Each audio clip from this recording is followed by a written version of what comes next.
Hello बच्चों, very good morning. KVM के YouTube channel में आपका स्वागत है। मैं Ajay Kumar with organic chemistry. हम पढ़ा रहे हैं चैप्टर नंबर 12 केमिस्ट्री। तो इसमें हम पढ़ रहे हैं एल्डिहाइड कीटोन और कार्बोक्सिलिक एसिड। तो इनमें हमने एल्डिहाइड कीटोन को पढ़ चुके हैं। आज हम पढ़ेंगे कार्बोक्सिलिक अम्ल, उनको बनाने की विधि और उनकी रासायनिक अभिक्रियाएँ। तो हमारा टॉपिक है कार्बोक्सिलिक अम्ल। कार्बोक्सिलिक अम्ल में क्या होता है? कार्बोक्सिलिक अम्ल, कार्बोक्सिलिक एसिड। तो इसमें क्या आता है? वे कार्बनिक यौगिक जिनमें कार्बोक्सिलिक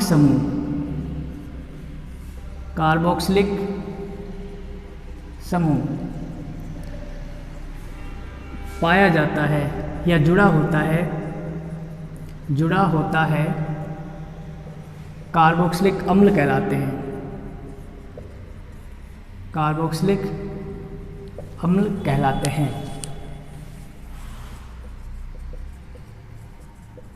या हम ये भी कह सकते हैं कि यदि हाइड्रोकार्बन के किसी हाइड्रोजन का प्रतिस्थापन कार्बोक्सिलिक समूह द्वारा हो जाए तो उसे कार्बोक्सिलिक अम्ल कहते हैं। जैसे मान लो ये हमारा हाइड्रोकार्बन है, चारों तरफ हाइड्रोजन जुड़े हुए हैं।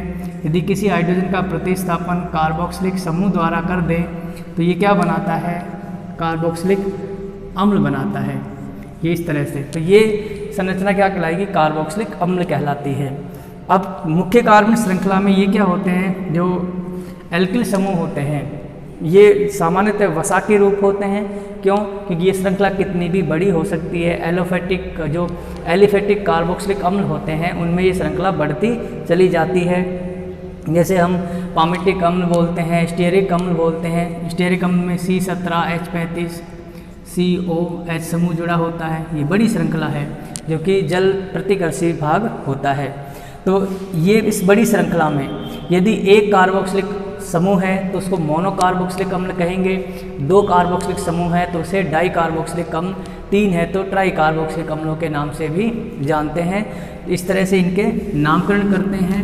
तो नामकरण में क्या होता है? सबसे पहले हम सामान्य नामकरण या रूढ़ नाम लिखते हैं। तो नामकरण में क्या होगा? नामकरण तो सामान्य नाम पद्धति, सामान्य नाम पद्धति या रूढ़ नाम। तो रूढ़ नामों में क्या होता है कि ज़्यादातर कार्बोक्सिलिक अम्लों के जो रूढ़ नाम होते हैं वो स्थानीय नाम होते हैं। वो उनके स्रोतों के आधार पर रखे जाते हैं जो कि सब जगह मान्य नहीं होते हैं। तो इनका रूढ़ नाम पद्धति का कोई एक स्पेशल नियम भी नहीं है। हर जगह इनको अलग अलग नामों से जानते हैं। किसी को स्रोत के नाम से जानते हैं। अब जैसे मान लो फॉर्मिक अम्ल है, फॉर्मिक अम्ल। तो फॉर्मिक अम्ल ये किससे बना है? फॉर्मिका के भंजक आसवन से बना है। अब फॉर्मिका क्या होती है? एक लैटिन शब्द है। कैसा है? लैटिन शब्द होता है जिसका मतलब होता है, जो हम यहाँ बोलते हैं उसको चींटी बोलते हैं। जो लाल चींटी होती है उसके भंजक आसवन से जो अम्ल प्राप्त होता है उसे फॉर्मिक अम्ल कहते हैं। इसी तरह से और भी नाम होते हैं। हम यहाँ पर इसका टार्टरिक एसिड लिखें, टार्टरिक अम्ल। ये किससे बनता है? इमली से प्राप्त होता है। इमली से प्राप्त होता है। तो इसलिए इसका यानी टार्टरिक अम्ल, इसका नाम टार्टरिक अम्ल रखा गया है।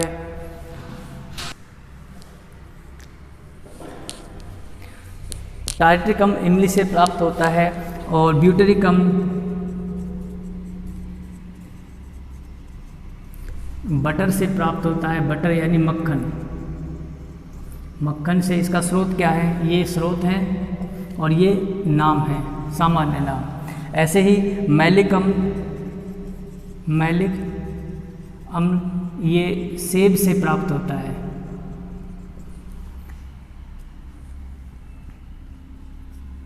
मैलिक अम्ल ये ब्यूटेरिक अम्ल है जो बटर से प्राप्त होता है। इमली से टार्टरिक अम्ल प्राप्त होता है। एसिटिक अम्ल एसिटम नामक पौधे से प्राप्त होता है। एसिटिक एसिड ये एसिटम नामक पौधे से प्राप्त होता है। एसीटम को ये हम अपने लैटिन जो सामान्य भाषा है उसमें हम सिरका भी बोलते हैं, सिरके से प्राप्त होता है, इसको एसिटिक एसिड कहते हैं। और भी प्राप्त होता है, सिट्रस अम्ल होते हैं, सिट्रिक अम्ल, सिट्रिक अम्ल। ये सिट्रस का मतलब होता है खट्टे फलों से प्राप्त होता है। तो इस तरह से इनके सामान्य नाम रखे गए हैं जो स्रोत के आधार पर रखे गए हैं। इसके बाद हम लिखते हैं इनका IUPAC नामकरण। तो IUPAC नाम में क्या होता है, बिल्कुल सिंपल सा नाम है। IUPAC पद्धति के वही नियम चलते हैं, लेकिन इसमें जो अनुलग्न होता है वो कार्बोक्सिलिक समूह का होता है। वो क्या होगा, ओइक अम्ल होगा। यानी एल्केन के ई को हटा देते हैं हम, एल्केन के ई के स्थान पर इसको हटाकर और वहाँ पर ओइक एसिड लगा देते हैं, ओइक एसिड लगा देते हैं तो ओइक अम्ल कहलाता है, वो उसका अनुलग्न होता है। तो ये भी वही पद्धति होती है। IUPAC पद्धति में सबसे पहले बड़ी श्रृंखला का चयन करते हैं जिसमें क्रियात्मक समूह मौजूद हो। अगर बड़ी श्रृंखला में 2 या 2 से अधिक क्रियात्मक समूह मौजूद हैं तो हम उस श्रृंखला का ही चयन करते हैं जिसमें ज़्यादा से ज़्यादा प्रतिस्थापी जुड़े हों। तो उनके कुछ एग्जाम्पल्स करते हैं, उन्हें भी क्लियर हो जाएगा। इनका स्क्रीनशॉट ले लो आप, रूड नाम का। देखिए ये कुछ IUPAC नाम हैं, हम इनका नामकरण करते हैं, कुछ एग्जाम्पल्स हैं, इनमें ज़्यादातर चीज़ें क्लियर हो जाएंगी आपकी। जैसे मान लो इनका अनुलग्न होता है ओइक अम्ल, IUPAC पद्धति में इसका नामकरण। बाकी IUPAC के वही नियम है इसमें। इन्हें सामान्य रूप से एल्केनोइक अम्ल कहते हैं। अब यहाँ पर इसकी बात करें, इसमें देखो क्रियात्मक समूह में कार्बन है तो मुख्य श्रृंखला में ये क्रियात्मक समूह का कार्बन भी गिना जाता है।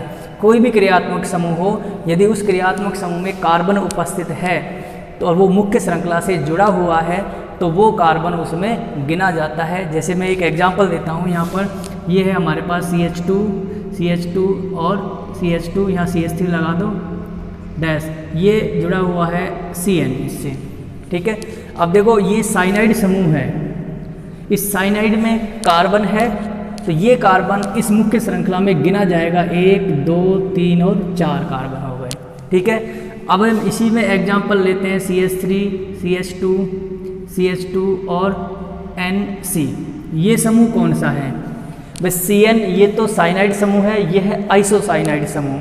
इसका मतलब ये हुआ कि अब इस श्रृंखला से नाइट्रोजन जुड़ा हुआ है, कार्बन भी है इसमें लेकिन कार्बन इस श्रृंखला से नहीं जुड़ा हुआ, कार्बन नाइट्रोजन से जुड़ा हुआ है। तो हम यहाँ कह सकते हैं कि ये कार्बन इस श्रृंखला का भाग नहीं होगा। कब होता, अगर ये कार्बन या इसी की तरह से जुड़ा होता तो श्रृंखला में काउंट होता है। ऐसे ही कार्बोक्सिलिक अम्ल का ये जो कार्बन है ये मुख्य श्रृंखला में जुड़ा हुआ है, इसलिए ये श्रृंखला का भाग होता है। तो यहाँ पर कार्बन कितने होंगे, 1, 2 और 3, इस तरह से कार्बन श्रृंखला का हिस्सा होता है। अब यहाँ पर ये कार्बन कार्बोक्सिलिक समूह का है और ये दूसरा कार्बन है, तो 2 कार्बन है, दोनों के बीच में एकल बंध है तो क्या बोलते हैं, एथेन। और प्लस में क्या लगा देते हैं, अनुलग्न लगाएंगे, ओइक अम्ल। अब देखो ओइक अम्ल कहाँ पर है, 1 नंबर पर है तो 1 आएगा, 1 को हम लिखते नहीं है। तो सामान्यतः जो कार्बोक्सिलिक समूह होता है वो 1 नंबर पर ही रहता है। तो यहाँ पर इसका नाम क्या हो जाएगा, एथेनोइक अम्ल, ठीक है। तो ये इसका IUPAC नाम है। ये कार्बन समूह है, कार्बोक्सिलिक समूह है, इसमें 2 कार्बोक्सिलिक समूह जुड़े हुए हैं। मैं इनको ऐसे भी लिख सकता हूँ C डबल बॉन्ड OH और C डबल बॉन्ड OH, एक ही बात है, चाहे इसको ऐसे लिख दो चाहे ऐसे लिख दो। तो इसमें दोनों ही क्रियात्मक समूह, एक कार्बन इसका और दूसरा कार्बन इसका हो गया, ये 2 कार्बन हो गए, ठीक है। क्रियात्मक समूह कितने हैं, 2। पहले ही बताया था कि यदि किसी यौगिक में 2 या 2 से अधिक क्रियात्मक समूह हो तो उनके नाम के आगे डाई, ट्राई, टेट्रा, पेंटा इस तरह से लगा देते हैं। तो यहाँ पर 2 क्रियात्मक समूह हैं, कार्बन कितने हैं, 2 को क्या बोलते हैं, एथ, ठीक है। एथेन भी बोल सकते हैं इसको, एथेन क्यों बोलेंगे, क्योंकि कार्बन कार्बन के बीच में एकल बंध है, सिंगल बॉन्ड है, एथेन हो गया ये, इसको ऐसे लिख दो एथेन, ठीक है। अब डैश, अब यहाँ पर देखो कार्बोक्सिलिक समूह कितने हैं, 2 हैं, 1 नंबर पर और 2 नंबर पर। यहाँ लिखेंगे इनकी संख्या 1, 2 अंक हो गए तो क्या बोलेंगे, डाई, ओइक अम्ल, ओइक अम्ल, ये इसका आईपीसी नाम हो गया एथेन 1,2 डाइओइक अम्ल। अब यहाँ पर आ जाओ इस एग्जाम्पल पे, इसमें बीच में भी कार्बन जुड़ा हुआ है, यानी यहाँ बीच में CH2 आ जाए ये, तो हम नंबरिंग कहीं से भी कर सकते हैं, दोनों तरफ से बीच में आ रहा है ये, क्रियात्मक समूह दोनों में सिरे पर हैं, तो 1, 2 और 3। अब यहाँ पर देखो 1, 2, 3 कार्बन को क्या लिखते हैं हम, प्रोपेन। प्रोपेन क्यों लिखा, एकल बंध है इनके बीच में, कार्बन कार्बन के बीच में सिंगल बॉन्ड है, तो प्रोपेन डैश। कितने कार्बोक्सिलिक समूह है, 1 नंबर पर है और 3 नंबर पर है, तो यहाँ लिख देंगे 1,3 डाइओइक अम्ल, सीधा क्या लिख दो, ओइक अम्ल। ठीक है, पोजीशन लिख दी 1 और 3 पर ओइक अम्ल है, तो यहाँ पर इसका नाम हो गया प्रोपेन 1,3 डाइओइक अम्ल। यहाँ तक क्लियर है। अब आगे चलते हैं, इसका नाम क्या हो जाएगा, 1, 2, 3 और 4। ठीक है, तो इसको क्या बोलेंगे, ब्यूटेन डैश। दोनों 1 और 4 पर है 1,4 डाइओइक अम्ल। ठीक है, इस तरह से इनका हमने नाम लिख दिया। तो यहाँ तक तो ये नाम इजी है। इससे पहले जो नाम है वो मैंने अल्कोहल में भी बताए थे, जो एरोमेटिक रिंग से जुड़े होते हैं, इनका स्क्रीनशॉट ले लो। यहाँ पर इनका इसका और इन सब का, इनको नोट कर लो। फिर इसके बाद एरोमेटिक वाले जो हमें लग रहे हैं ये एरोमेटिक हैं, है ना, जिनमें बेंजीन वलय जुड़ी हुई है, कौन कौन से एरोमेटिक है, कौन कौन से इनमें एलिफेटिक है, इनका नामकरण कैसे करते हैं। तो इनका नामकरण कैसे करेंगे कि यदि बेंजीन वलय से क्रियात्मक समूह सीधा ही जुड़ा हुआ है, डायरेक्ट जुड़ा हुआ है, तो बेंजीन मुख्य होती है, उसमें नाम में बेंजीन आएगा। ठीक है, अगर मान लो बेंजीन से यहाँ पर ये श्रृंखला जुड़ी हुई है, ये हमारी बेंजीन वलय है, ये श्रृंखला है, यहाँ जुड़ गया CH2, यहाँ जुड़ गया CH3, तो ये एथिल समूह है, तो इसको हम कहेंगे एथिल बेंजीन। नाम के पीछे क्या लगाएंगे, बेंजीन लगाएंगे। चाहे श्रृंखला और भी बड़ी हो, कितनी भी बड़ी क्यों ना हो, 2 CH3, इसको कहेंगे प्रोपिल बेंजीन।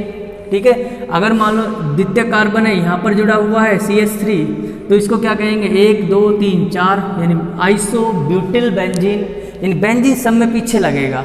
ठीक है, अगर मान लो इन कार्बन की श्रृंखला में कोई क्रियात्मक समूह जुड़ जाए, कोई क्रियात्मक समूह जुड़ जाए, जैसे मैं मान लो यहाँ पर CH3 है, यहाँ पर 2 करके OH लगा दूँ, तो क्रियात्मक समूह जुड़ गया।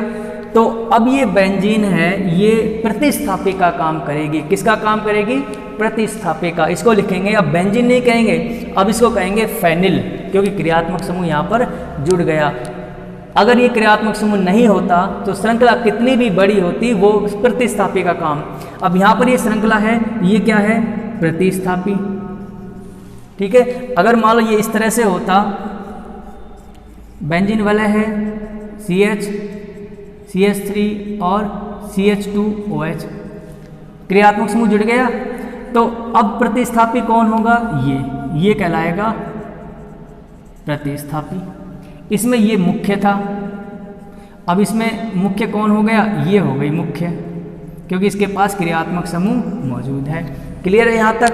अब इनसे संबंधित एग्जाम्पल है ये, यहाँ पर देखो ये क्रियात्मक समूह है, क्रियात्मक समूह सीधा ही बेंजीन वलय से जुड़ गया। अब इसी का एक एग्जाम्पल लें कि यदि मैं बेंजीन वलय से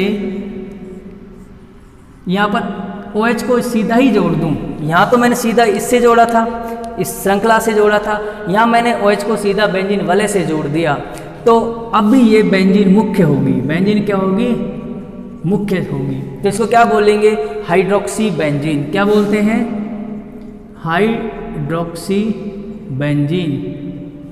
अब ये क्या है, हाइड्रोक्सी बेंजीन में ये प्रतिस्थापी है यहाँ पर, है ना, तो बेंजीन नाम पीछे लगा दिया हमने। क्लियर है।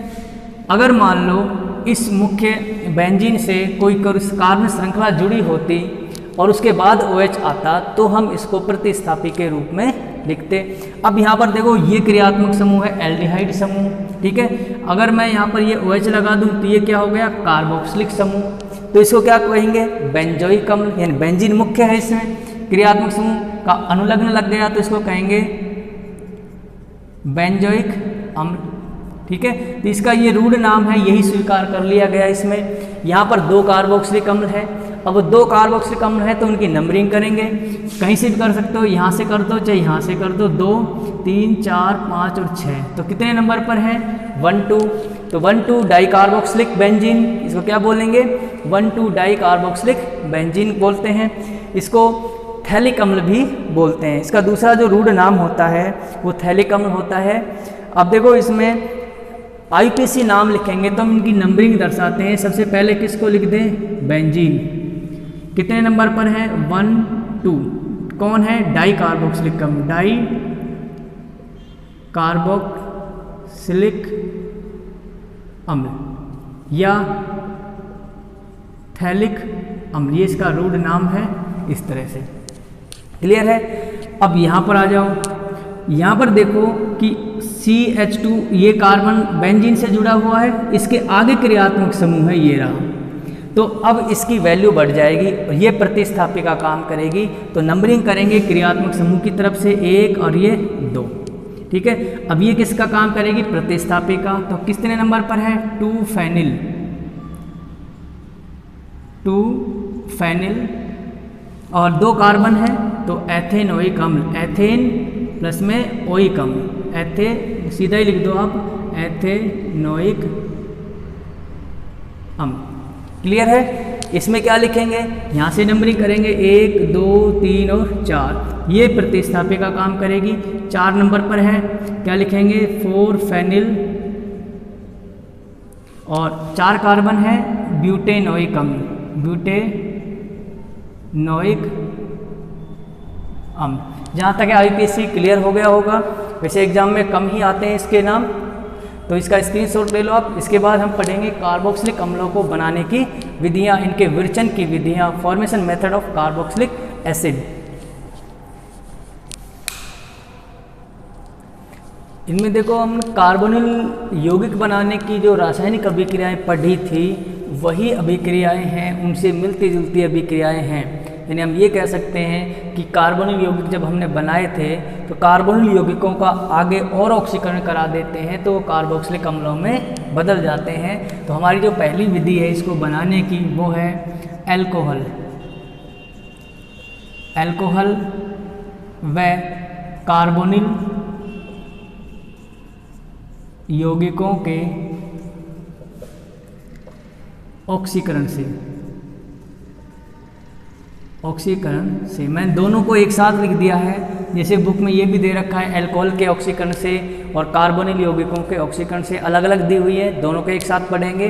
तो पहले हम किसको लेते हैं? एल्कोहल, क्योंकि एल्कोहल ऑक्सीकृत होकर कार्बोनिल यौगिक ही बनाते हैं और ये कार्बोनिल यौगिक आगे ऑक्सीकृत होकर कार्बोक्सिलिक अम्ल बनाते हैं। तो इसमें फर्स्ट है, यदि एल्कोहल 3 तरह के होते हैं, प्राथमिक एल्कोहल, द्वितीयक एल्कोहल और तृतीयक एल्कोहल, तीनों से ही कार्बोक्सिलिक अम्ल बनाते हैं। तो उनमें अंतर क्या होता है कि यदि हम प्राथमिक, यदि 1 डिग्री एल्कोहल से तो यदि हम प्राथमिक एल्कोहल लेते हैं CH3 CH2OH, एथेनॉल लिया हमने, क्या लिया? एथेनॉल। ये 1 डिग्री एल्कोहल है, प्राथमिक एल्कोहल है। किसी ऑक्सीकारक की उपस्थिति में ऑक्सीकरण कराते हैं, जैसे अम्लीय KMNO4, अम्लीय KMNO4 या K2Cr2O7 या HNO3, है ना। इनमें ऑक्सीकारक की उपस्थिति में जब इनका ऑक्सीडेशन कराया जाता है तो इससे क्या बनते हैं? कार्बोनिल यौगिक बनते हैं, एसिटिक अम्ल बनता है, या वो एसिटिक एल्डिहाइड बनता है ये इस तरह से, और जल के अणु का निष्कासन हो जाता है -H2O। ये क्या बन गया? एल्डिहाइड बन गया। एल्डिहाइड क्या होता है? कार्बोनिल यौगिक ही है, ठीक है। हमने उसमें पढ़ा था, इससे पहले वाले जो एल्डिहाइड बनाने की विधियों में इतना पढ़ा था यहाँ तक, और एल्कोहल की रासायनिक अभिक्रियाओं में भी इसको पढ़ा था। मैंने उस समय भी कहा था ये अभिक्रियाएं बार बार रिपीट होंगी और हर चैप्टर में आ जाएंगी। क्लियर है। अब देखो यहाँ पर कार्बन कितने हैं? 2 कार्बन हैं, इसमें 1 और 2। यहाँ पर एल्डिहाइड बना, इसमें भी कितने कार्बन हैं? 2 कार्बन हैं। अब इसका आगे फिर ऑक्सीकरण होता है, ऑक्सीडेशन होता है और किस में बदल जाता है? कार्बोक्सिलिक अम्ल में बदल जाता है ये। बन गया कार्बोक्सिलिक अम्ल, ऑक्सीडेशन हो गया, ये हो गया कार्बोक्सिलिक अम्ल, कार्बोक्सिलिक अम्ल।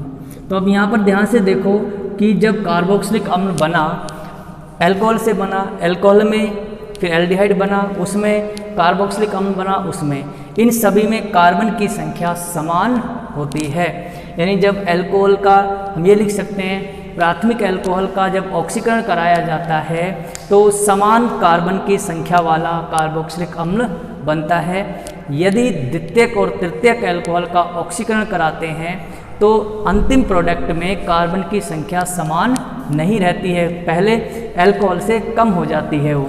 जैसे एग्जांपल कराते हैं यहाँ पर यदि सेकेंडरी अल्कोहल 2 डिग्री अल्कोहल को लेते हैं, इसका ऑक्सीडेशन कराते हैं तो पहले वही कार्बोनिल यौगिक ही बनेंगे इसमें। यहाँ पर देखो CH3CH और यहाँ पर CH3OH, नाम है इसका आइसोप्रोपिल अल्कोहल। ठीक है, ये सेकेंडरी अल्कोहल है, 2 डिग्री अल्कोहल है। इसका जब ऑक्सीडेशन कराते हैं KMnO4 की उपस्थिति में ऑक्सीडेशन कराते हैं, -H2O बाहर निकलता है और ये क्या बनाता है, एसीटोन बनाता है। एसीटोन यानी कीटोन बनाया इसने। अब देखो कीटोन बनाया, यहाँ से यहाँ तक तो कोई नहीं है, कितने कार्बन है, 1 2 3, यहाँ पर हमारे 3 कार्बन थे, कार्बन यौगिक में भी कितने, 3 कार्बन हैं। ठीक है, अब ये कीटोन आगे ऑक्सीकृत होता है तो कार्बन की संख्या कम हो जाती है। तो यहाँ पर कीटोन का जब ऑक्सीडेशन कराते हैं तो एसिटिक अम्ल प्लस में फॉर्मिक अम्ल, फॉर्मिक अम्ल का ये अपघटित होकर क्या हो जाता है, अपघटित होकर ये CO2 प्लस में H2O बना लेता है। ठीक है, ये एसिटिक अम्ल बन गया, एसिटिक अम्ल। इसमें कार्बन की संख्या 2 यहाँ पर हो गई और 1 कार्बन की संख्या यहाँ पर आ गई। यानी स्टार्टिंग में जो 3 कार्बन थे वो 2 टुकड़े बन गए, 2 कार्बन के और 1 कार्बन के। यानी आखिरी प्रोडक्ट, अंतिम प्रोडक्ट बनते समय कार्बन की संख्या उतनी नहीं रहती है जितनी प्रारंभ में थी। 3 कार्बन थे, कार्बन यौगिक में 3 है, आगे फिर ऑक्सीकरण हुआ तो ये 2 कार्बन का कार्बोक्सिलिक अम्ल बन गया, 1 कार्बन का ये कार्बोक्सिलिक अम्ल बन गया। ये शीघ्र ही अपघटित होकर CO2 और H2O में टूट जाता है तो हमें ये प्राप्त होता है मेन कार्बोक्सिलिक एसिड यानी एसिटिक अम्ल प्राप्त होता है। तो इस तरह से हमने पढ़ा, ये था हमारा प्राथमिक अल्कोहल 1 डिग्री अल्कोहल और 2 डिग्री अल्कोहल। इसके बाद है 3rd डिग्री, 3 डिग्री अल्कोहल यानी तृतीयक अल्कोहल की बात करें, उसका जब ऑक्सीडेशन कराते हैं तो देखो हमने पहले पढ़ा था प्राथमिक अल्कोहल का ऑक्सीडेशन कराएंगे एल्डिहाइड बनेगा, द्वितीयक का कराएंगे कीटोन बनेगा, तृतीयक का कराएंगे तो एल्कीन बनती है, वहाँ भी बनाई थी उसमें।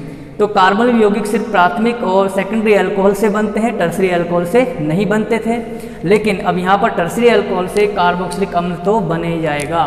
कैसे? क्योंकि बीच में एल्कीन बनेगी, एल्कीन का ऑक्सीडेशन होगा तो कार्बोक्सिलिक अम्ल बनेंगे। इनका स्क्रीनशॉट ले लो आप। इसके बाद है 3 डिग्री अल्कोहल या टर्सरी अल्कोहल से कार्बोनिल यौगिक बनाना। 3 डिग्री अल्कोहल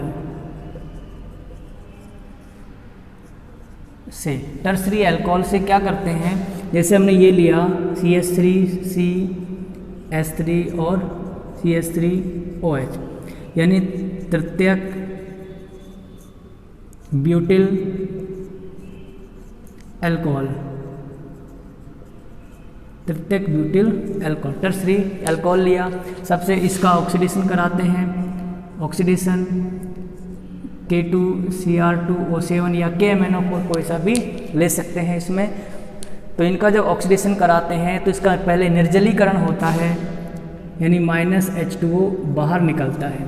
कैसे निकलता है, मैं यहाँ पर कोई भी एक हाइड्रोजन, यहाँ पर ये CH2H ऐसे लिख दिया हमने, तो ये हो गया OH। तो इसमें होगा क्या कि ये H तो इसके इलेक्ट्रॉन इस पर आएंगे OH पर, तो ये इलेक्ट्रॉन यहाँ पर आ जाएंगे, डबल बॉन्ड हो जाएगा, -H2 बाहर निकलेगा, CH3C ऊपर लगा दिया हमने CH3, नीचे डबल बॉन्ड और CH2 प्लस में H2O बाहर निकल गया।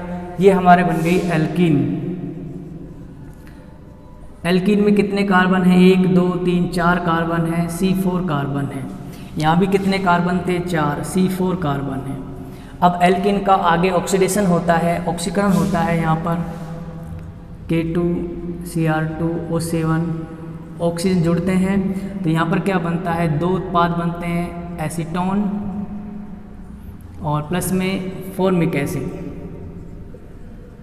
फॉर्मिक एसिड तो CO2H2O में टूट जाता है। यहाँ पर देखो जो 4 कार्बन थे वो किस किस में बदल गए? यहाँ पर 3 कार्बन और यहाँ पर 1 कार्बन। ठीक है, 4 टुकड़े हो गए। ये क्या है? एसीटोन है, यानी इसको कीटोन भी बोलते हैं। अब कीटोन का आगे ऑक्सीकरण होता है, इसका आगे ऑक्सीकरण कराते हैं K2Cr2O7 ऑक्सीडेशन। देखो संतुलित करना चाहो कर सकते हो। इसमें ये ऑक्सीजन कितने? 1 भी नहीं था, यहाँ कितने हो गए? 1 2 3 हो गए, तो यहाँ हम 3 लगा सकते हैं। 3 ऑक्सीजन जुड़े हैं इसमें। यहाँ ऑक्सीडेशन कराते हैं तो यहाँ इसके 2 टुकड़े हो जाते हैं, CH3C double bond OH plus में HC डबल बॉन्ड H। ये OH ये क्या होते हैं? दोनों फॉर्मिक एसिड किस में टूट जाते हैं? ये CO2 प्लस में H2O और CO2 प्लस में H2O, इनमें टूट जाते हैं। ठीक है, तो जो मैं अब ये देखो 3 कार्बन थे यहाँ पर, 1 2 3, यहाँ कितने बचे? 2 कार्बन। यहाँ पर कितना है? 1 कार्बन। इस तरह से देखो कितने टुकड़े हो गए इसके कि यहाँ 4 कार्बन थे, अंत में क्या बना? 2 कार्बन का, 1 कार्बन का और 1 कार्बन का। इस तरह से कार्बन की संख्या में लगातार कमी आती है। टर्सरी अल्कोहल का ऑक्सीडेशन कराते हैं तो पहले एल्कीन बनती है, फिर कार्बोनिल यौगिक बनते हैं। कार्बोनिल यौगिक का ऑक्सीकरण कराते हैं तो कार्बोक्सिलिक अम्ल बनते हैं। तो ये इसका बनाने की विधि होगी अल्कोहल से। अब यदि कार्बोनिल यौगिक की बात आए, बुक्स में अलग से अभिक्रिया दे रखी है कि कार्बोनिल यौगिक से कार्बोक्सिलिक अम्ल कैसे बनाते हैं। कार्बोनिल यौगिक का भी लिख लो, यही अभिक्रिया है।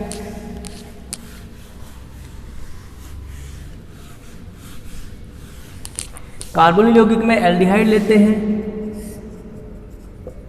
और कीटोन लेते हैं।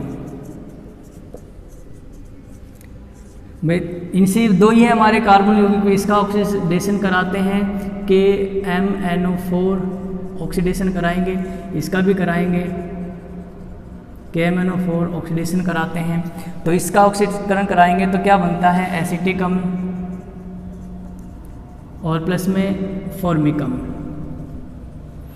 फॉर्मिक अम्ल इसकी जगह पर हम CO2 प्लस में H2O भी ले सकते हैं। एसिटिक अम्ल, यहाँ पर 2 कार्बन है, यहाँ पर 1 कार्बन है, यहाँ पर 3 कार्बन थे। कार्बन की संख्या में कमी आ गई, अम्ल बन गया। यहाँ पर ऑक्सीडेशन कराते हैं तो ये बनता है एसिटिक अम्ल बनता है। इसमें 2 कार्बन थे, इसमें भी 2 कार्बन है, ये एसिटिक अम्ल बन गया। अब कार्बोक्सिलिक अम्ल से आगे ऑक्सीकरण नहीं होगा, ये लास्ट स्टेज होती है ऑक्सीडेशन की। कार्बोक्सिलिक अम्ल बन गए किससे? कार्बोनिल यौगिकों से। ये है कार्बोनिल यौगिक, कार्बोनिल यौगिक। तो हमारी पहली प्रोसेस मेथड पूरा हो गया, कार्बोनिल यौगिकों से कार्बोक्सिलिक अम्ल का बनना, अल्कोहल से कार्बोक्सिलिक अम्लों का बनाना। इसके बाद नेक्स्ट अभिक्रिया है ग्रिग्नार्ड अभिकर्मक से। पहले कहा था ग्रिग्नार्ड अभिकर्मक हर जगह काम आ जाता है, हर कोई उससे अभिक्रिया करके वो उत्पाद बना लेता है, चाहे रासायनिक अभिक्रिया हो चाहे बनाने की विधियां हो। इसका स्क्रीनशॉट ले लो आप पहले। इसके बाद सेकंड मेथड है ग्रिग्नार्ड अभिकर्मक से कार्बोनिल यौगिकों कार्बोक्सिलिक अम्लों का बनना, RMgX से। ये क्या होता है? ग्रिग्नार्ड रिएजेंट होता है। तो इसकी अभिक्रिया जब हम इसको क्या करते हैं, यदि हम ग्रिग्नार्ड अभिकर्मक को RMgX को CO2 के साथ ऐसे लिख सकते हैं, CO2 को कार्बन डाइऑक्साइड है या CO2 के साथ ईथर, शुष्क ईथर की उपस्थिति में, ड्राई ईथर की उपस्थिति में उच्च ताप व दाब पर, हाई प्रेशर पर इसको गर्म करते हैं। तो क्या होगा? पहले ये यौगोत्पाद बनाता है, इसकी प्रकृति होती है पहले यौगोत्पाद ही बनाता है जो अंत में जल अपघटित होकर नया प्रोडक्ट बनाता है। तो इसमें किस तरह से विक्रिया होगी, उसी तरह से विक्रिया होगी। इलेक्ट्रॉन एल्किल समूह पर आएंगे, कोई सा भी एक बंद के इलेक्ट्रॉन या तो इसके ऑक्सीजन पर आ जाए या इसके ऑक्सीजन पर आ जाते हैं। तो ये R तो कैसा हो गया माइनस का, ये किससे जाके जुड़ेगा प्लस के कार्बन से, और ये Mgx जुड़ेगा ऑक्सीजन से। तो एक योगोत्पाद बनाते हैं इस तरह से। C यहाँ पर आ गया डबल बॉन्ड O, अब ये ऑक्सीजन है, इस ऑक्सीजन पे सिंगल बॉन्ड आ गया, ठीक है।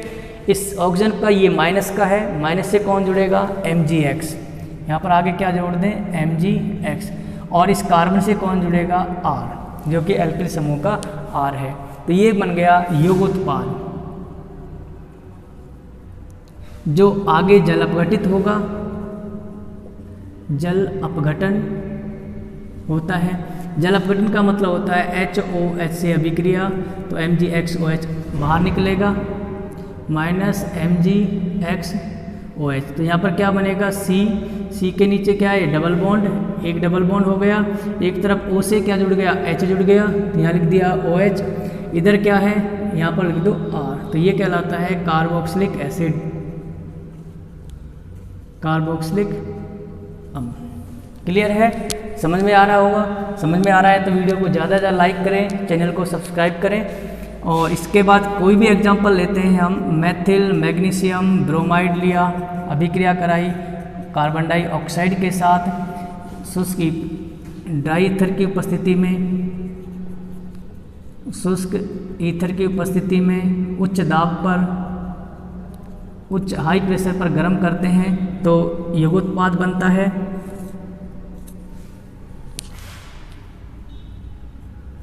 OCCH3O MgBr, ठीक है। एडक्ट बन गया, इसका जल अपघटन कराएंगे हम आगे।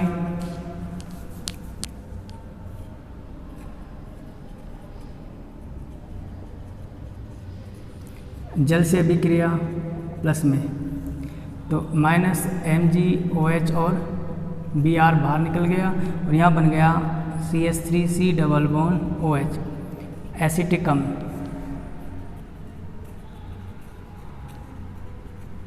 एसिटिक अम्ल बन गया, इसका स्क्रीनशॉट ले लो आप। ये ग्रिग्नार अभिकर्मक से अभिक्रिया हो गई।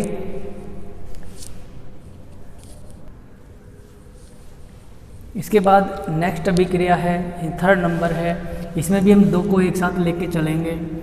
एल्किल साइनाइड,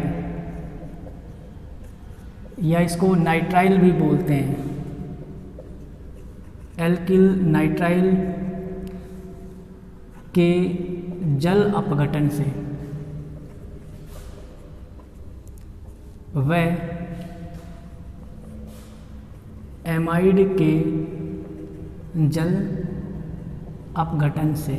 मैं दोनों को साथ इसलिए लेके चलता हूँ, जैसे उसमें दोनों को साथ लिया था कि एल्किल साइनाइड का जल अपघटन कराएंगे तो एमाइड बनेंगे, पहले एमाइड का आगे जल अपघटन कराएंगे तो वो कार्बोक्सिलिक अम्लों में बदलते हैं, इसलिए दोनों को साथ लेके चलते हैं हम। एल्किल साइनाइड यानी RC∼N, ठीक है। ये इसको थोड़ा और बड़ा करके हम ऐसे भी लिख सकते हैं, RCH2 और C∼N, इसको बोलते हैं एल्किल साइनाइड या नाइट्राइल भी बोल सकते हैं इसको। इसका हम जल अपघटन कराते हैं, यानी जल से अभिक्रिया कराते हैं, किसकी उपस्थिति में, अम्लीय माध्यम या क्षारीय माध्यम, कोई सा भी हो सकता है, अम्लीय या क्षारीय माध्यम में हम जल अपघटन कराते हैं। तो पहले क्या होगा, जल का अणु इसमें जुड़ेगा, यहाँ पर ये इलेक्ट्रॉन इसके पास आए और ये इलेक्ट्रॉन इसके पास चले गए, ठीक है। तो यहाँ पर एक बंध टूट गया, दो बंध अभी भी इसमें बचे हुए हैं। तो यहाँ पर क्या बनता है, इसकी क्रियाविधि बातें बताएंगे, मैं सीधा ही यहाँ पर ये लिख देता हूँ, RCH2 और C∼ONH2, यानी एमाइड बनता है, एमाइड बनता है जो आगे जल अपघटित होता है, जल अपघटन और कार्बोक्सिलिक अम्ल बनाता है।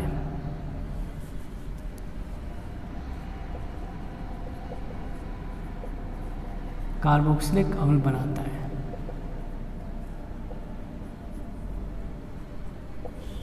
ठीक है। अगर मान लो एग्जाम में है कि एमाइड से कार्बोक्सिलिक अम्ल बनाइए, तो हम यहाँ से अभिक्रिया को आगे लिखेंगे। ठीक है, आ जाए कि एमाइड के जल अपघटन से कार्बोक्सिलिक अम्ल को कैसे बनाते हैं, तो हम लिखते हैं एमाइड का जल अपघटन कराने पर कार्बोक्सिलिक अम्ल बनते हैं। तो यहाँ पर देखो, इसमें जल अपघटन कराएंगे, क्या अमोनिया बाहर निकल जाती है, -NH3 बाहर निकल जाएगा, इसमें नाइट्रोजन बाहर हो जाएगी। और जल का अणु जोड़ेंगे, 2 जुड़ते हैं, 1 जल का अणु बाहर निकलता है। इससे पहले भी हमने एल्किल हैलाइड और फिनॉल बनाने में, अल्कोहल बनाने में ये अभिक्रियाएँ पढ़ी हैं। तो यहाँ पर ये अभिक्रिया अगर आ जाए एल्किल साइनाइड से कार्बोक्सिलिक अम्ल बनाओ, तब हम यहाँ से वहाँ तक की अभिक्रिया लिखते हैं। क्लियर है यहाँ पर? तो अब देखो, इसमें एल्किल साइनाइड से अभिक्रिया कराई हमने, तो सबसे पहले एक जल का अणु यहाँ पर जोड़ते हैं। तो 2 बंध जब भी बच जाते हैं, यहाँ पर 2 बंध है, यहाँ पर तो एक ही बंध है। कैसे होती है इसकी क्रिया विधि, आपको एग्जाम में करने की जरूरत नहीं है, आप तो सीधा ही लिख देना, मैं समझा रहा हूँ सिर्फ। इसमें हमने यहाँ पर RCH2C ट्रिपल बॉन्ड N लिया। ठीक है, पहले एक जल का अणु जोड़ते हैं, एक बंध तोड़ेंगे, तो ये क्या बन गया, RCH2C डबल बॉन्ड N। अब N तो माइनस का है, माइनस से जुड़ जाएगा प्लस का H। ठीक है, OH कहाँ जुड़ जाएगा, इस कार्बन से जुड़ जाएगा। तो यहाँ पर ये यौगिक बनता है। अब ये क्या करता है, ये पुनर्विन्यासित हो सकता है ना, या फिर और जल के अणु जुड़ेंगे। 2 तरीके होते हैं, मैं दोनों ही बताऊंगा। जैसे मान लो पहला तो ये हो गया, ये इसमें हाइड्रोजन का पुनर्विन्यास होता है, पुनर्विन्यास यानी अस्थायी होता है ये इमिनॉल। तो इसमें पुनर्विन्यास में क्या होगा, जैसे मान लो ये OH ऐसे है, यहाँ से बंध का इलेक्ट्रॉन निकलेगा, ये यहाँ पर आया, और ये बंध का इलेक्ट्रॉन यहाँ पर आ गया। तो नाइट्रोजन कैसा हो गया, माइनस का, ये कैसा है, प्लस का। तो ये प्लस का हाइड्रोजन नाइट्रोजन के पास चला जाएगा और यहाँ पर डबल बॉन्ड हो जाएगा, और ये क्या बनेगा, RCH2, और यहाँ पर C नीचे आ गया डबल बॉन्ड O, इधर आ गया NH2। तो ये क्या बन गया, एमाइड। क्लियर है?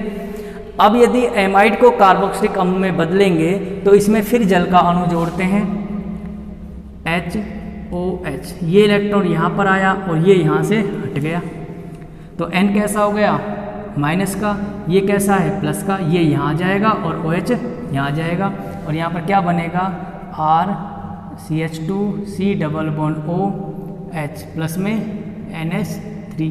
ये अम्ल बन गया। देखो है ना सही, यानी इसके बनने से पहले ये बनता है, मध्यवर्ती है, जो अस्थायी होता है। थोड़े समय बाद हाइड्रोजन का पुनर्विन्यास होगा, रीअरेंजमेंट ऑफ हाइड्रोजन होगा, जिससे एमाइड बनेंगे। फिर एमाइड का आगे जल अपघटन होगा, जिससे कार्बोक्सिलिक अम्ल और अमोनिया बाहर निकल जाएगी। क्लियर है ये?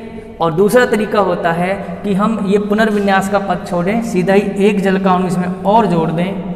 इसमें एक जल का अणु जोड़ेंगे तो एक जल का अणु बाहर भी निकलेगा। जैसे मान लो यहाँ पर है, मैं यहाँ पर आगे इस दिशा में कर रहा हूँ, एक ये लगा दिया। पहले आप इसका स्क्रीनशॉट ले लो, फिर इसके बाद इसका दूसरा भी करेंगे। मैं यहाँ पर लिख देता हूँ इसको, इसी को दोबारा से, RCH2C डबल बॉन्ड NH, और यहाँ पर क्या है, OH। क्लियर है? अगर मैं इसका पुनर्विन्यास ना करूँ तो इसमें मैं एक जल का अणु जोड़ देता हूँ, तो जल का अणु ये यहाँ पर आएगा और ये बंध भी यहाँ से टूट जाएगा। ठीक है, तो ये क्या बनाएगा, इस तरह से RCH2C नीचे OH। अब ऊपर भी क्या आ जाएगा, एक OH यहाँ पर आकर और जुड़ जाएगा, यहाँ पर ये OH लिख दिया। ठीक है, ये सिंगल बॉन्ड बचा, ये लगा दिया। आगे एक NH था, एक H ये जुड़ गया, तो ये किस में बदल गया, NH2 में। अभी भी इसमें H2 जुड़ा हुआ है। अब इसमें अमोनिया का निष्कासन होगा, अम्लीकरण होगा इसमें। तो इसमें ये बंद देखो, यहाँ पर ये तो डबल बॉन्ड इधर आएगा और ये इधर आएगा। क्लियर है? क्या बाहर निकला, NH2 था, एक H ये जुड़ गया, तो ये माइनस NH3 और RCH2C डबल बॉन्ड OH, ये वही अम्ल बन गया, वही अमोनिया बनी, है ना। दोनों सेम, आप ऐसे भी कर सकते हो इसको, ऐसे भी कर सकते हो। क्लियर है? तो ये हो गया एल्किल साइनाइड से एमाइड का बनना, एमाइड के जल अपघटन से कार्बोक्सिलिक अम्ल का बनना। अगर ये आ जाए कि एमाइड के जल अपघटन से बनाइए, तो हम अभिक्रिया यहाँ से और यहाँ तक ही लिखेंगे। ठीक है, अब और आगे इसमें थोड़ा डीपली चलें तो हम ये कह सकते हैं एल्किल साइनाइड कैसे बना भाई, एल्किल साइनाइड कैसे बना। इसको बनाने के लिए भी आगे एक पद और होता है। अगर आपसे कहा जाए कि एल्किल हैलाइड व पोटेशियम साइनाइड से कार्बोक्सिलिक अम्ल बनाइए, इन अभिक्रियाओं को, ये सभी जो चैप्टर जो हमने पढ़े हैं अभिक्रियाएं आपस में जुड़ी हुई हैं। जरूर नहीं, कोई नियम नहीं है कि जो कार्बोक्सिलिक अम्ल है वो इसी से बनेगा, है ना। वो आपसे एग्जाम में ऐसे भी कर सकता है कि जैसे मान लो RX, यहाँ पर ये KCl लिया हुआ है, प्रश्नवाचक चिन्ह, उत्पाद बताइए। ठीक है, यहाँ पर तीर का निशान लगा दिया और यहाँ पर जो इसमें यहाँ प्रोडक्ट लिख दिया इन्होंने, यहाँ पर क्या बनेगा, ये लिख दिया RC डबल बॉन्ड NH2। ठीक है, फिर यहाँ आगे कर देंगे, इसमें ये यौगिक A हो गया, ये यौगिक B हो गया। A व B को लिखिए और अभिक्रिया को पुनः लिखिए। ऐसे क्वेश्चन एग्जाम में आते हैं। अब आप कहोगे कि सर ये तो अभिक्रिया हमारे को करवाई ही नहीं, इतनी बड़ी अभिक्रिया कहीं से भी। इसमें देखो एल्किल हैलाइड की अभिक्रिया भी जोड़ दी, जो पहला चैप्टर था इसमें, ऑर्गेनिक केमिस्ट्री का पहला चैप्टर था जिसमें हमने एल्किल हैलाइड और एरिल हैलाइड पढ़े थे, उसकी अभिक्रिया भी जोड़ दी यहाँ तक, उसकी रासायनिक अभिक्रियाएं। ये अभिक्रिया इससे करेगा तो यहाँ पर बनेगा ये एल्किल साइनाइड। अब एल्किल साइनाइड A यौगिक हो गया हमारा RC ट्रिपल बॉन्ड N, ये है हमारा A। हम लिखेंगे एल्किल साइनाइड, अभिक्रिया को दोबारा से लिखेंगे और लैंग्वेज भी लिखेंगे। लैंग्वेज लिखना बहुत आसान है, उसमें आप कंफ्यूज मत होना कि सर उस बुक में तो ऐसे लिख रखी है, इसमें ऐसे लिख रखी है, या फलाने सर ने इस तरह से लिखाई है। हम सिर्फ अभिक्रिया सही होनी चाहिए, अभिक्रिया को देखकर भी लिख सकते हैं कि यदि एल्किल हैलाइड को KCN के साथ गर्म करते हैं तो एल्किल साइनाइड बनते हैं, ये वाले। अब एल्किल साइनाइड के ऊपर यदि यहाँ पर H2O लिखा हुआ है, HOH, तो इसका मतलब इसका जल अपघटन हो रहा है। जल अपघटन होगा तो यहाँ पर ये बनेगा। ठीक है, अगर मान लो इसके तीर के निशान से यहाँ पर H लिखा हुआ होता या लिखा होता कि Al, ये कोई भी अपचयन, निकिल धातु लिखा हुआ होता तो हम करते अपचयन। अगर अपचयन कराते तो यहाँ पर एमीन भी बन सकता था और एल्केन भी बन सकता है, वो A और B पर डिपेंड करता है। तो यहाँ पर ये बन गया। इसका जब हम कराएंगे यहाँ पर जल अपघटन तो यहाँ पर क्या बनेगा, कार्बोक्सिलिक अम्ल बनता है, यानी एमाइड से ये बनता है। इस तरह से रासायनिक अभिक्रियाएं एक दूसरे से जुड़ी होती हैं। जितनी ज़्यादा प्रैक्टिस करोगे अपने आप याद होती चली जाएंगी, इनको रटने की ज़रूरत नहीं है। तो इसका स्क्रीनशॉट ले लो आप। इसके बाद नेक्स्ट अभिक्रिया पढ़ेंगे हम। इसके बाद नेक्स्ट विधि है एस्टर से, एस्टर के जल अपघटन से। हमने छोटी क्लासों में पढ़ा था कि जब यदि R इस तरह से RC डबल बॉन्ड OR, इसका हम जल अपघटन कराते हैं, HOH से अभिक्रिया कराते हैं तो क्या बनता है, एल्कोहल ROH प्लस में, और क्या बनता है इसमें, कार्बोक्सिलिक अम्ल बनते हैं। ये पढ़ा था ना एस्टरीकरण की अभिक्रिया में। जब एस्टर की अभिक्रिया जल से कराते हैं तो अल्कोहल और कार्बोक्सिलिक अम्ल बनते हैं। तो अब ये डिपेंड करता है मीडियम पर, कौन से माध्यम में जल अपघटन हो रहा है। तो यदि हम अम्लीय माध्यम में जल अपघटन कराते हैं तो सीधे ही कार्बोक्सिलिक अम्ल बन जाते हैं, और यदि जल अपघटन क्षारीय माध्यम में कराया जाता है तो पहले लवण बनते हैं, उन लवणों का अम्लीय माध्यम में जल अपघटन कराते हैं तो कार्बोक्सिलिक अम्ल बनते हैं। तो किस तरह से अभिक्रिया होती है देखो इसमें, जैसे हमने कोई भी इसमें एस्टर लेते हैं, यहाँ पर CH3C double bond O CH3 ester है ये। इसका हम जल अपघटन कराते हैं दो तरह से, अम्लीय माध्यम में, अम्लीय माध्यम यानी H+ लिखा हुआ हो, इसका मतलब अम्लीय माध्यम में हम जल से अभिक्रिया कराते हैं, जल अपघटन। तो अम्लीय माध्यम में जब जल अपघटन कराएंगे तो अल्कोहल, और इसको आप ऐसे लिख लो एथेनोइड H5 ले लो, है ना, ये भी एस्टर ही है। तो इसकी अभिक्रिया कराते हैं तो यहाँ पर C2H5OH एथेनॉल,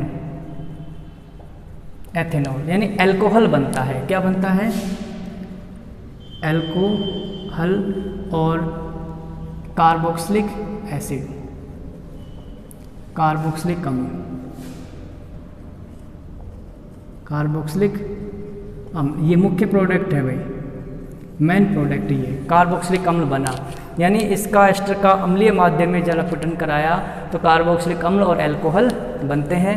अगर ये जल अपघटन क्षारीय माध्यम में कराया जाए, NaOH से कराया जाए क्षारीय माध्यम में, क्षारीय माध्यम NaOH या KOH ले लिया तो क्षारीय माध्यम ही हो जाएगा, ठीक है। इससे अभिक्रिया कराते हैं तो क्या बनता है, C2H, पहले तो लवण बनता है CH3C डबल बॉन्ड ONA, ठीक है। यहाँ से बंध टूटता है इसका इस तरह से, और ये इधर आया और यहाँ से क्या बाहर निकल गया, ये तो H तो किससे जुड़ जाएगा, C2H5OH हो जाएगा और ONA यहाँ जुड़ जाएगा, तो ये बन गया हमारा लवण और प्लस में C2H5OH। अब ये लवण आगे फिर अम्लीय माध्यम में जल अपघटित होगा, यहाँ पर क्षारीय था, अभी आगे फिर हमें अम्ल की जरूरत पड़ेगी। इसको क्या करते हैं, अम्लीय जल अपघटन, अम्लीय जल अपघटन यानी जल से अभिक्रिया, जल से अभिक्रिया कराते हैं। ये इधर टूटेगा, यहाँ से OH बाहर निकलेगा, ये इलेक्ट्रॉन यहाँ पर आ जाएगा, तो Na+ का हो गया, माइनस के OH से जुड़ जाएगा, तो यहाँ पर क्या बनेगा, CH3C double bond OH plus में NaOH, तो ये कार्बोक्सिलिक अम्ल बन गया। देखो क्लियर है। लैंग्वेज कैसे लिखेंगे, यदि एस्टर का जल अपघटन कराते हैं तो अम्ल और अल्कोहल बनते हैं। अंतिम प्रोडक्ट हमारे क्या हैं, अम्ल और अल्कोहल है, ये भी अम्ल, ये अम्ल, ये अल्कोहल, ये अल्कोहल, ठीक है। यदि अम्लीय माध्यम में जल अपघटन कराते हैं, एसिडिक मीडियम में जल अपघटन कराते हैं तो कार्बोक्सिलिक अम्ल बनते हैं और एथेनॉल साथ में बनता है। यदि एस्टर का क्षारीय माध्यम में यानी क्षार के साथ जल अपघटन कराते हैं या क्षारीय अपघटन कराते हैं तो पहले लवण बनते हैं, लवण के साथ में बाई प्रोडक्ट के रूप में एथेनॉल बनता है। लवण आगे अम्लीय जल अपघटित होकर, अम्लीय माध्यम में जल अपघटित होकर कार्बोक्सिलिक अम्ल बनाते हैं। इस तरह से इनकी लैंग्वेज आप अपने तरीके से लिख सकते हो। तो ये हो गई एस्टर से कार्बोक्सिलिक अम्ल बनाने की विधि, इसका स्क्रीनशॉट ले लो। एक विधि और है, उसको और करा देते हैं। इसके बाद है अम्ल क्लोराइड व अम्ल एनहाइड्राइड से कार्बोक्सिलिक अम्लों का बनाना। इससे पहले जो एस्टर की अभिक्रिया पड़ी थी सेम उसी तरह से होती है, बस इसमें यहाँ क्लोराइड है, एनहाइड्राइड है, वहाँ पर एस्टर लिया था। यहाँ पर हम क्या करते हैं, जैसे हमने लिया CH3C डबल बॉन्ड Cl, इसको बोलते हैं अम्ल क्लोराइड, अम्ल क्लोराइड, ठीक है। इसका हम जल अपघटन कराते हैं। जल अपघटन दो तरह से होगा इसका। यदि अम्लीय माध्यम में जल अपघटन होता है H+HOH यानी अम्लीय माध्यम, अम्लीय माध्यम में जल अपघटन होता है तो कार्बोक्सिलिक अम्ल बनते हैं CH3C double bond OH, plus में अम्ल बाहर निकल जाएगा HCl। वहाँ पर अल्कोहल बाहर निकला था, यहाँ OH था। अगर मान लो यहाँ OH होता तो ये एस्टर बन जाता, OR होता, ठीक है। OR था तो अल्कोहल निकला था, अब Cl है तो यहाँ पर HCl अम्ल निकलता है। क्लियर है। अब यदि इसका क्षारीय माध्यम में जल अपघटन करा दें, NaOH से जल अपघटन कराते हैं, क्षारीय अपघटन कराने पर क्या बनता है, पहले लवण बनता है, कार्बोक्सिलेट आयन बनता है CH3C डबल बॉन्ड ONA यानी लवण बन गया। कार्बोक्सिलेट आयन भी बोलते हैं इसको, लवण प्लस में HCl बाहर निकल गया। उसी तरह से अब ये लवण आगे अम्लीय माध्यम में जल अपघटित होता है, जल अपघटन, H+ का मतलब है अम्लीय माध्यम में। क्लियर है। अम्लीय माध्यम में जल अपघटन कराते हैं तो यहाँ पर क्या बनता है, एसिटिक अम्ल प्लस में NaOH, क्षार बाहर निकल जाता है तो ये कार्बोक्सिलिक अम्ल बन गया।